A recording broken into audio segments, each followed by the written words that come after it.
सर्वेभ्यः नमो नमः। भो छात्राः, उत्तर प्रदेश माध्यमिक संस्कृत शिक्षा परिषदः ऑनलाइन शिक्षणे अहं डॉक्टर संजय शर्मा प्रधानाचार्यः श्री कार्ष्णी हरिनाम दास इंटर कॉलेज महावन मथुरास्थः भवतां स्वागतं करोमि। अद्य अस्मिन् ऑनलाइन कक्षायां पूर्व मध्यमा प्रथम खंडः पठनीयः अस्ति। पूर्व मध्यमा प्रथम खंडे भवतां पाठ्यक्रमे प्रथम प्रश्नपत्रे अनिवार्य संस्कृतं निर्धारितम् अस्ति। तस्मिन् रघुवंश महाकाव्यस्य द्वितीय सर्गस्य श्लोक संख्या 1 तः 20 पर्यन्तं वयं पठिष्यामः। तर्हि आगच्छन्तु वयं पठामः। अब इसके उद्देश्य देखते हैं हम। सबसे पहला इसका उद्देश्य संस्कृत पद्य विधा का परिचय प्राप्त करना हमारा उद्देश्य है इस कक्षा को पढ़ने का। दूसरा हमारा उद्देश्य श्लोकों के स्वयं शब्दार्थ, भावार्थ एवं संस्कृत व्याख्या करने की क्षमता का विकास करना, यह भी हमारा इस कक्षा का उद्देश्य है। तीसरा उद्देश्य हमारा इस कक्षा का श्लोकों के सस्वर वाचन के द्वारा संस्कृत अध्ययन के प्रति रुचि उत्पन्न करना, यह भी हमारा उद्देश्य है। और चौथा हमारा सबसे महत्वपूर्ण जो उद्देश्य है, भावी परीक्षा में अंक विभाजन की दृष्टि से तैयारी करने में छात्रों को सहायता प्रदान करना, यह हमारा सबसे मुख्य उद्देश्य भी है। सबसे पहले संक्षेप में महाकवि कालिदास के विषय में जान लेते हैं। महाकवि कालिदास की गणना भारत के ही नहीं अपितु विश्व के श्रेष्ठ कवियों में की जाती है। वे संस्कृत साहित्य के मूर्धन्य कवि और निपुण नाटककार थे। इनकी प्रतिभा, अद्भुत कल्पना शक्ति और उत्कृष्ट नाटक निर्माण कौशल पर मुग्ध होकर भारतीय जनता इन्हें कवि कुलगुरु और कवि शिरोमणि आदि उपाधियां देने के लिए बाध्य हुई। इतना ही नहीं अपितु जब इनकी कीर्ति भारत की सीमा को लांघकर विश्व के दूसरे छोर तक पहुंची तो विदेशी जनता ने भी इन्हें विश्व कवि की उपाधि से विभूषित किया। महाकवि कालिदास में नम्रता की पराकाष्ठा थी। आत्मश्लाघा उनमें लेश मात्र भी नहीं थी। इसका प्रमाण रघुवंश महाकाव्य के प्रथम सर्ग में इन श्लोकों में देखने को मिलता है। पहला श्लोक है, क्व सूर्य प्रभुवो वंशः क्व चाल्प विषया मतिः तितिर्षु दुष्तरम मोहादुडुबे नस्मि सागरम। देखिए, रघुवंश महाकाव्य की रचना जब कालिदास कर रहे हैं तो वो कह रहे हैं उनमें आत्मश्लाघा जरा भी नहीं है। इसका प्रमाण भी मिल रहा है हमें इस श्लोक में पढ़ने से कि वो कह रहे हैं कि सूर्य प्रभुवो वंश यानी सूर्यवंश। सूर्यवंश कहां तो सूर्यवंश, और कहां चाल्प विषयामति यानी थोड़े ही विषयों को ग्रहण करने वाली या थोड़े ही विषयों को जानने वाली मेरी बुद्धि कहां। तो कह रहे हैं कि मैं इस रघुवंश महाकाव्य की रचना करके वही प्रयास कर रहा हूं जैसे कोई व्यक्ति छोटी सी नौका के द्वारा और किसी बहुत बड़े महान समुद्र को पार करने की इच्छा रखता है। दूसरा श्लोक देखिए, मंदः कवियश प्रार्थी गमिष्यामि उपहास्यताम प्रांशुलभ्ये फले लोहादुद्बाहुरिव वामनः। दूसरे श्लोक में महाकवि कालिदास अपने बारे में बता रहे हैं कि मंदः कवियश प्रार्थी, मैं मंद बुद्धि, अपने आप को मंद बुद्धि कह रहे हैं, जबकि कितने उत्कृष्ट साहित्यकार, कितने उत्कृष्ट कवि हैं, लेकिन यहाँ पर वह अपने आप को मंद बुद्धि या तुच्छ बुद्धि वाला बता रहे हैं कि मंदः कवियश प्रार्थी, मंद बुद्धि मैं कवि के यश को प्राप्त करने की इच्छा से उसी प्रकार से उपहास का पात्र बनूंगा जिस प्रकार से कोई छोटा व्यक्ति, बौना व्यक्ति और किसी फल को प्राप्त करने, वो फल कैसा है, ऊंचाई पे लगा हुआ हो और जो किसी लंबे व्यक्ति के द्वारा ही तोड़ा जा सके, और उस फल को पाने की इच्छा से कोई बौना व्यक्ति यदि उछलता है, बार बार प्रयास करता है, तो वो जिस प्रकार से उपहास का पात्र बनता है, उसी प्रकार से महाकवि कालिदास कह रहे हैं कि मैं भी इस रघुवंश महाकाव्य की रचना करके उसी प्रकार से उपहास का पात्र बनूंगा। अब देखिए, महाकवि कालिदास का जन्म स्थान, स्थिति काल आदि के विषय में आज भी संदेह बना हुआ है। आज भी ये स्पष्ट नहीं है कि इनका जन्म स्थान, इनका स्थिति काल, ये सब क्या थे। तो बड़ा खेद का विषय है कि कालिदास का काल निर्धारण आज भी संस्कृत साहित्य का सर्वाधिक विवादित प्रश्न है। यह प्रश्न सदियों से चला आ रहा है और इस प्रश्न का अभी तक सटीक उत्तर नहीं मिल पाया है। इसका कारण है कि इनके विषय में किसी प्रकार का कोई पुष्ट ऐतिहासिक तथ्य उपलब्ध नहीं होता है। यही कारण है कि उनका समय ईसा पूर्व प्रथम शताब्दी से लेकर और 12वीं शताब्दी तक माना गया है। अब संक्षिप्त सा कालिदास का जीवन परिचय देख लेते हैं हम यहाँ पर। महाकवि कालिदास के संबंध में न केवल भारतीय विद्वानों ने अपितु पाश्चात्य विद्वानों ने भी सराहनीय कार्य किए हैं। यानी केवल भारतीय विद्वानों ही नहीं अपितु पाश्चात्य विद्वानों ने भी इस चीज का प्रयास किया है कि इनका स्थिति काल, समय या अन्य इनके बारे में विस्तृत जानकारी मिल सके। किंतु अधिकतर विद्वानों के मत आपस में एक दूसरे से मेल नहीं खाते, क्योंकि जब तक पुष्ट प्रमाण नहीं होता तब तक सब कोई कुछ कहेगा, कोई कुछ कहेगा। इसलिए ही आपस में विद्वानों के मत एक दूसरे से भिन्न हैं। इनके जीवन के संबंध में डॉक्टर वासुदेव विष्णु मिरासी ने अति प्रशंसनीय कार्य किया है। उन्होंने प्रचलित किंवदंतियों को देते हुए स्पष्ट किया है कि इनमें कोई तथ्यपूर्ण सामंजस्य नहीं है। इनके संबंध में अनेक किंवदंतियां प्रचलित हैं। इनके विषय में जो जनश्रुति या किंवदंती सर्वाधिक प्रसिद्ध है, उसके अनुसार कालिदास पहले महामूर्ख थे। राजा शारदानंद की विद्योत्तमा नाम की एक परम विदुषी कन्या थी और वह सुंदर भी थी काफी। तो उसे अपनी विद्या पर बड़ा घमंड था। इस कारण उसने एक शर्त रखी कि जो कोई उसे शास्त्रार्थ में पराजित कर देगा वह उसी के साथ विवाह करेगी। बहुत दूर दूर से विद्वान आए और उन्होंने उसके साथ शास्त्रार्थ किया विद्योत्तमा के साथ, लेकिन कोई भी उस विद्योत्तमा को पराजित नहीं कर पाया। इस ईर्ष्या के कारण विद्वानों ने उसका विवाह किसी महामूर्ख से कराने का निश्चय किया और विद्वान महामूर्ख की तलाश में चल दिए। मार्ग में उन्होंने देखा कि एक अत्यंत सुंदर युवक जिस डाली पर बैठा हुआ है उसी को काट रहा था। वह युवक और कोई नहीं, कालिदास ही थे। विद्वानों ने कालिदास को यह कहकर अपने साथ ले लिया कि हम तुम्हारा विवाह एक राजकुमारी के साथ कराएंगे, परंतु राजकुमारी कुछ भी पूछे तो तुम मौन रहना, कुछ भी बोलना नहीं।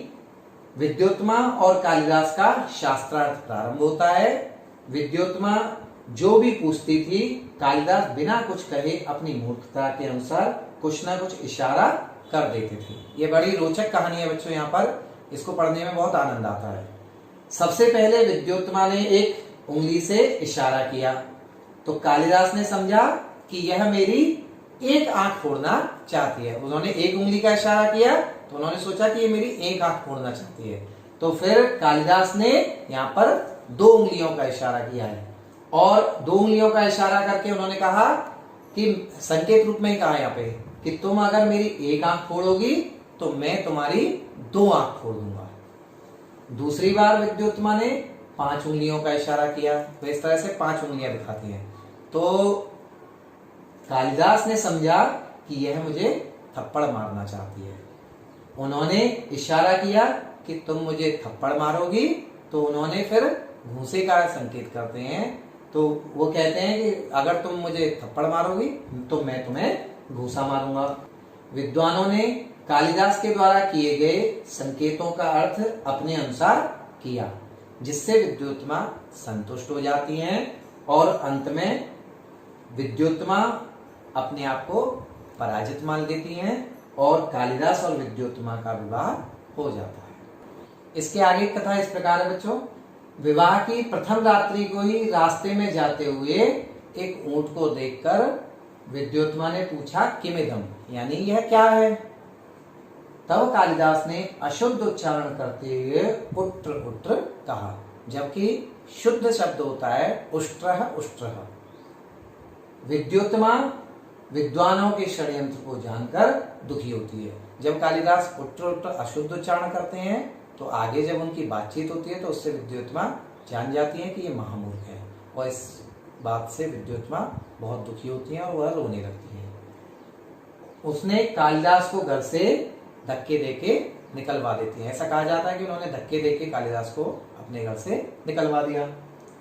कालिदास आत्महत्या करने के उद्देश्य से काली के मंदिर में जाते हैं, किंतु काली ने प्रसन्न होकर उन्हें विद्या का वरदान दिया। ये भी आगे लंबी कहानी है बच्चों, तो इसलिए यहाँ संक्षेप में बात बता रहा हूं, जिससे थोड़े से ही समय में वह शास्त्र निपुण होकर एक दिन वापस विद्युत्मा के पास आते हैं महल में, और महल का दरवाजा बंद देखकर वह कहते हैं। यहाँ बड़ा रोचक प्रसंग है बच्चों, ध्यान से सुनेंगे।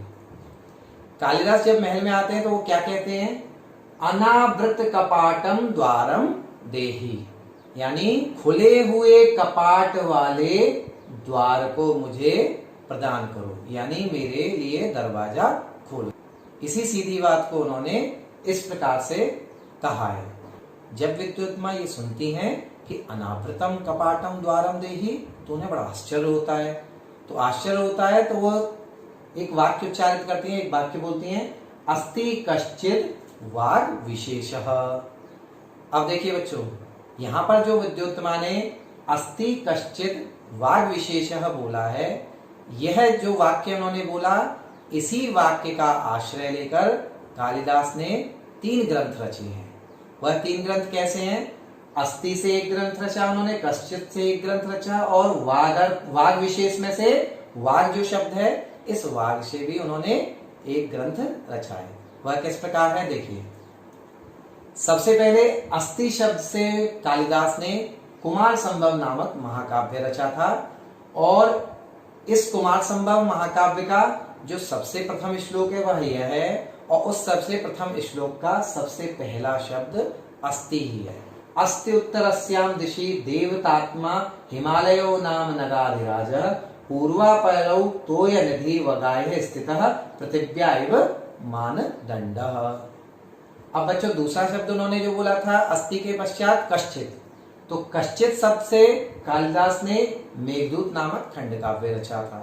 उस मेघदूत नामक खंड काव्य का सबसे पहला श्लोक ये है, और इस सबसे पहले श्लोक का सबसे पहला शब्द कश्चित् है।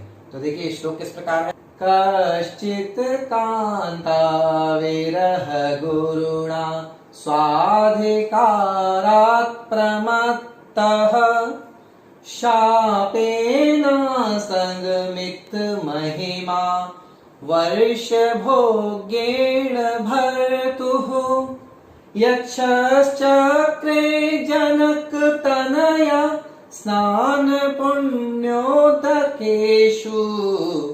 स्निग्धच्छाया तरसु वसतिं रामगिर्याश्रमेषु। अब वाग शब्द से देखिए, वाग शब्द से उन्होंने रघुवंश नामक महाकाव्य की रचना की, जो कि हमारे पाठ्यक्रम में है। तो वह वाग शब्द से उन्होंने रघुवंश महाकाव्य का प्रथम श्लोक इस प्रकार से रचा, और इस प्रथम श्लोक का पहला शब्द वाग है। तो ये श्लोक किस प्रकार से देखेंगे। वागर्था संप्रक्तौ वागर्थ प्रतिपत्तये जगतः पितरौ वंदे पार्वती परमेश्वरौ। तो इस प्रकार से बच्चों ये 3 जो ग्रंथ हैं वो 3 ग्रंथों का विवरण यहाँ पे हमने जाना। तो बच्चों अब कालिदास की रचनाओं के विषय में जान लेते हैं। कालिदास की 7 रचनाएं प्रसिद्ध हैं। हो सकता है इससे ज्यादा भी इनकी रचनाओं, परंतु जो प्राप्त हैं वो 7 रचनाएं हैं।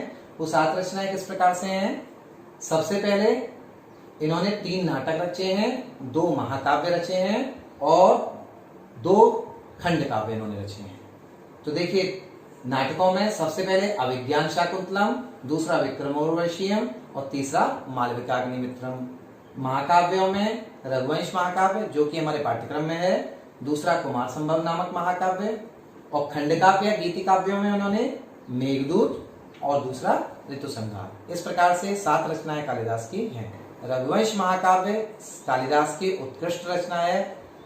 महाकवि कालिदास की इन 7 रचनाओं में से रघुवंश महाकाव्य के विषय में कहा जाता है कि क इह रघुकारे न रमते, अर्थात संसार में ऐसा कौन व्यक्ति होगा जिसे रघुवंश को पढ़ने और सुनने में संपूर्ण आनंद की प्राप्ति नहीं होती होगी। अर्थात प्रत्येक व्यक्ति अगर रघुवंश को सहृदय से पढ़ेगा, मन लगा के अगर पढ़ेगा, तो उसको इसमें आनंद की अनुभूति आएगी। ये कहने का यहाँ तात्पर्य है। दूसरा, रघुवंश महाकाव्य के नाम की सार्थकता निम्नलिखित वाक्य से भी स्पष्ट होती है। वह कैसे? रघुणाम वंशः वर्णयते यस्मिन् तत् काव्यम, यानी जिसमें रघु के वंश का वर्णन हो वह काव्य रघुवंश महाकाव्य है। बच्चों, जैसा कि मैंने पहले भी आपको बताया था कि रघुवंश महाकाव्य का द्वितीय सर्ग हमारे पाठ्यक्रम में है, तो द्वितीय सर्ग की कथा प्रारंभ करने से पूर्व इसके प्रथम सर्ग में क्या कथा आती है, आइए उसको संक्षेप में जान लेते हैं। तो रघुवंश महाकाव्य के प्रथम सर्ग में राजा दिलीप के चरित्र वर्णन से यह सर्ग प्रारंभ होता है। पुत्र विहीन राजा दिलीप अपनी पत्नी रानी सुदक्षिणा के साथ पुत्र प्राप्ति की कामना से अपने कुलगुरु वशिष्ठ के आश्रम में जाते हैं। वशिष्ठ उनकी पुत्र विहीनता के उपाय के रूप में अपने आश्रम में रहने वाली कामधेनु की पुत्री नंदिनी नामक गाय की सेवा करने का परामर्श देते हैं। तो बच्चों, अब हम अपनी कक्षा प्रारंभ करते हैं। कक्षा 11 के पाठ्यक्रम में रघुवंश महाकाव्य का सर्वप्रथम श्लोक यह है। इस श्लोक में राजा दिलीप के द्वारा नंदिनी गाय को वन में स्वतंत्र रूप से विचरण करने के लिए छोड़े जाने का वर्णन किया गया है। तो आइए करते हैं सस्वर वाचन।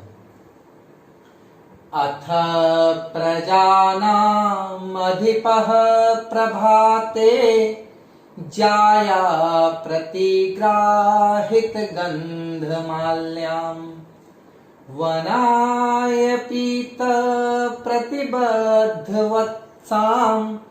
यशोधनो धेनुमृषेर्मुमोच। तो बच्चों, ये इसका सस्वर वाचन हुआ। अब इसका अर्थ जानेंगे। अर्थ जानने के लिए बच्चों हमें अन्वय जानना आवश्यक है।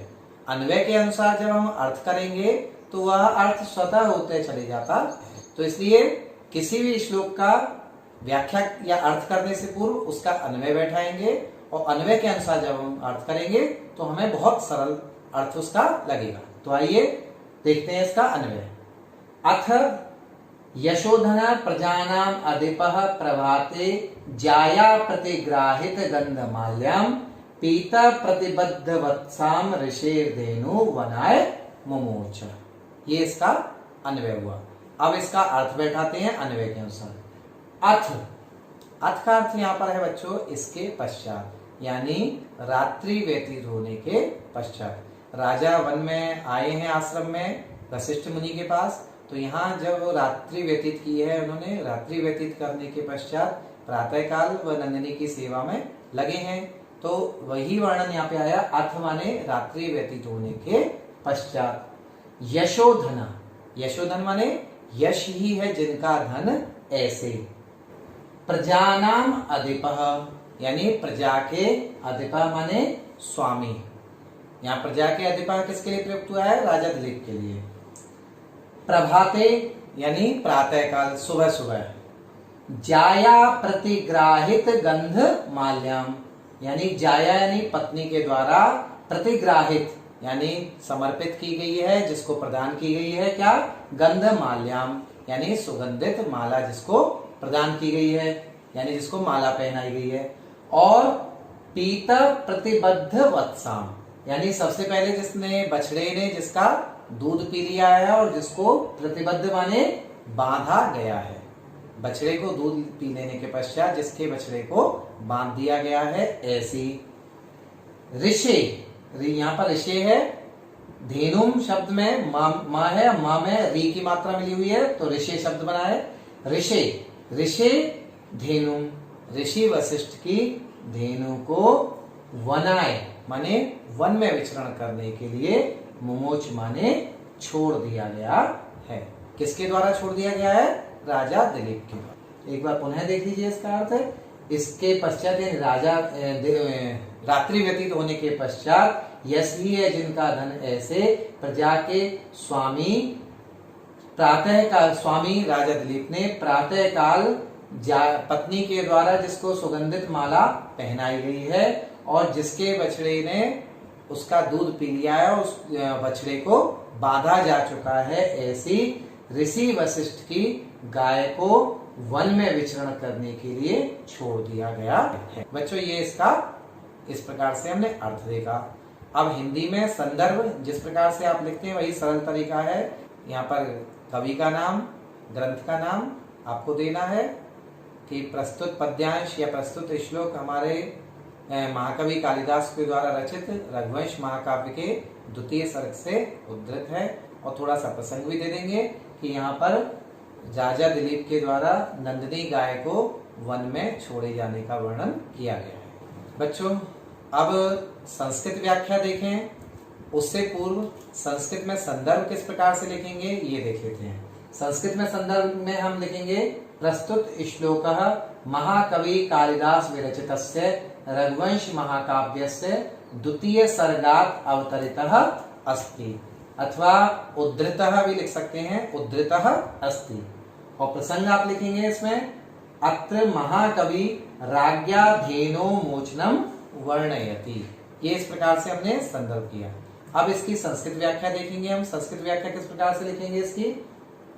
अथ रात्रि व्यतीतानंतरम यशोधनः कीर्तिधनः प्रजानां जनानां अधिपः इत्युक्ते स्वामी प्रभाते उषः काले प्रातः काले जाया प्रतिग्राहित गंध माल्याम पत्नी स्वीकारित चंदन सृजम, सृजम का अर्थ होता है माला, पीता प्रतिबद्ध वत्साम पूर्वम पीतः ततः प्रतिबद्ध बाल वत्सकाम ऋषेः गुरो वसिष्ठस्य धेनुम सद्यः प्रसूताम नंदिनीम वनाय वने चारणाय मुमोच बंधनात् अवमुक्तवान। अब बच्चों इस पर व्याकरणात्मक टिप्पणी किस प्रकार से बनेगी ये देखेंगे हम। व्याकरणात्मक टिप्पणी में सबसे पहला शब्द हमने लिया यशोधना।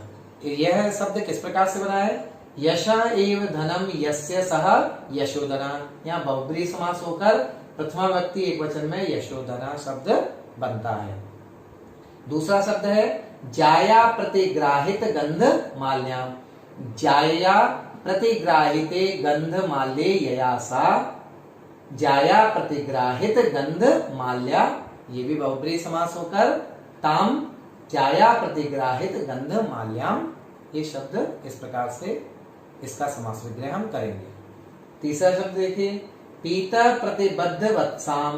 प्रथमम पीतः पश्चात प्रतिबद्ध वत्सो यस्यासा पीता प्रतिबद्ध वत्सा, बहुब्रीहि समास होकर ताम पीता प्रतिबद्ध वत्साम, ये शब्द इस तरह से बनता है। अगला एक और शब्द देख लेंगे। मुमोच शब्द कैसे बनता है? मुच धातु में परोक्ष लिट लकार में प्रथम पुरुष एक वचन में मुमोच शब्द बनता है। अब बच्चों इसका काव्य सौंदर्य किस प्रकार से है ये देखेंगे। काव्य सौंदर्य में सबसे पहले रीति इसकी देखेंगे। यहाँ पर वैदर्भी रीति है। कालिदास की अधिकांश रचनाओं में वैदर्भी रीति का ही प्रयोग किया गया है। तो देखिए वैदर्भी रीति का गुण किस प्रकार से होता है, किस प्रकार से इसकी विशेषता होती है देखेंगे। मधुर शब्द होते हैं वैदर्भी रीति में, ललित रचना होती है, समासों का सर्वथा अभाव होता है या समास बहुत छोटे छोटे होते हैं, बहुत छोटे छोटे पदों के समास होते हैं, वह वैदर्भी रीति कहलाती है। गुण यहाँ पर मधुर है। वैदर्भी रीति का गुण मधुर ही हुआ करता है, इसलिए यहाँ पर गुण यहाँ पर मधुर है। छंद यहाँ पर उपजाति है। इंद्रवज्रा और उपेंद्रवज्रा के मिश्रण से उपजाति छंद बनता है। इस श्लोक के द्वितीय चरण में इंद्रवज्रा छंद था और शेष तीनों चरणों में उपेंद्रवज्रा छंद है। इस कारण से यहाँ पर यह उपजाति छंद यहाँ पर हुआ है। अलंकार यहाँ पर पीता प्रति तथा यशोधनु धेनु दोनों में समान व्यंजनों की एक बार आवृत्ति होने के कारण 6 का अनुप्रास अलंकार यहाँ पर है। देखिए किस प्रकार से प प त त ये वर्णों की आवृत्ति हो रही है। ऐसे यशोधनु धेनु में ध ध न और न ये वर्णों की आवृत्ति होने से यहाँ पर 6 का अनुप्रास अलंकार है। बच्चों जो हमने पढ़ा है उस पढ़े हुए का मूल्यांकन आवश्यक है। क्योंकि जब तक मूल्यांकन सही ढंग से नहीं होगा तब तक हम जान ही नहीं पाएंगे कि हमने जो पढ़ा है वो पूर्ण रूप से आत्मसात किया है अथवा नहीं।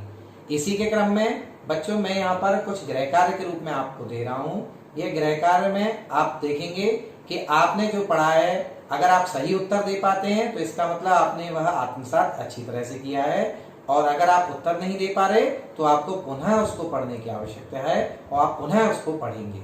इसलिए आइए कुछ गृह कार्य के रूप में मैं यहाँ पर प्रश्न वस्तुनिष्ठ दे रहा हूँ, इनको हम देखते हैं। पहला प्रश्न है कालिदासः पूर्वे कथम आसीत्। पहला विकल्प है विद्वान, दूसरा चतुर, तीसरा महामूर्ख, चौथा अज्ञानी। इनमें से जो सही विकल्प हो उसको आप लिखेंगे। दूसरा प्रश्न देखिए कालिदासस्य पत्न्याः नाम किम आसीत्। कलावती, मणिका, विद्योत्तमा अथवा मैत्रेयी। जो सही विकल्प हो उसको लिखेंगे आप। तीसरा प्रश्न देखिए कालिदासस्य कति प्रसिद्धाः रचना सन्ति।